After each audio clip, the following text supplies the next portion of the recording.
आखिरी चरण का चुनाव प्रचार पूरे जोरों पर है और सभी राजनीतिक दलों ने प्रचार में पूरी ताकत झोंक दी।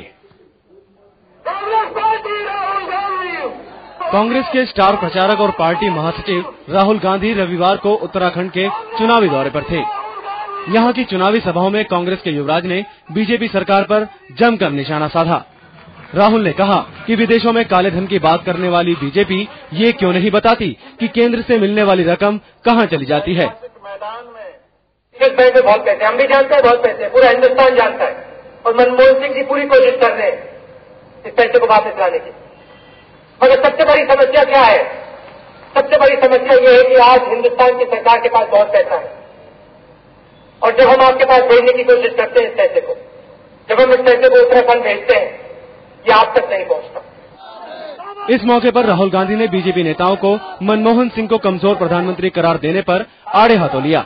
राहुल ने कहा कि मनमोहन कमजोर प्रधानमंत्री हैं या मजबूत, इसका फैसला जनता करेगी। इस मौके पर राहुल ने कहा कि भारत गांवों का देश है और इसकी ताकत गांवों में है, लेकिन जब हमने इस शक्ति से विदेशियों को रूबरू कराने की कोशिश की तो उसका भी विरोध शुरू हो गया।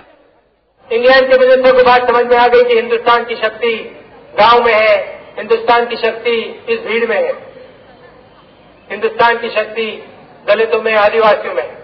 और अगले दिन मैंने अखबार खोला और वहां बीजेपी के सीनियर नेता कहते हैं कि ये राहुल गांधी इंग्लैंड के मिनिस्टर को गांव में क्यों ले जा रहा है, ये राहुल गांधी इंग्लैंड के मिनिस्टर को गरीबी क्यों दिखा रहा है। इंग्लैंड के मिनिस्टर को बात समझ में आ गई, मगर हमारे विपक्षी नेताओं को बात नहीं समझ में आई। मैं गरीबी नहीं दिखा रहा था, मैं हिंदुस्तान की शक्ति दिखा रहा था जो गरीब लोगों में है। इस चुनाव में कांग्रेस महासचिव देश भर में इस तरह की 100 से ज्यादा सभाएं कर चुके हैं। इनकी सभा में भीड़ भी अक्सर मुकम्मल ही जुटी है, लेकिन बड़ा सवाल ये है कि कांग्रेस के राहुल बाबा अपने भाषणों को वोट में तब्दील कर सकेंगे। इस समय रुद्रपुर से अनिल मिश्रा।